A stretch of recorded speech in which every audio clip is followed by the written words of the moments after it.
एक साथ में रहना है। बंगाल में जो शांति रहेगा तो हम लोग सब अच्छा रहेगा।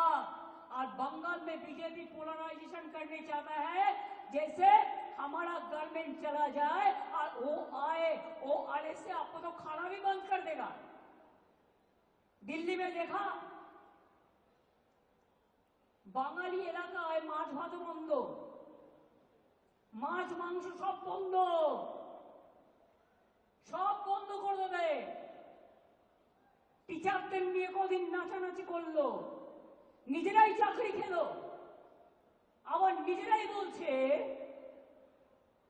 মমতা ব্যানার্জি জবাব দাও।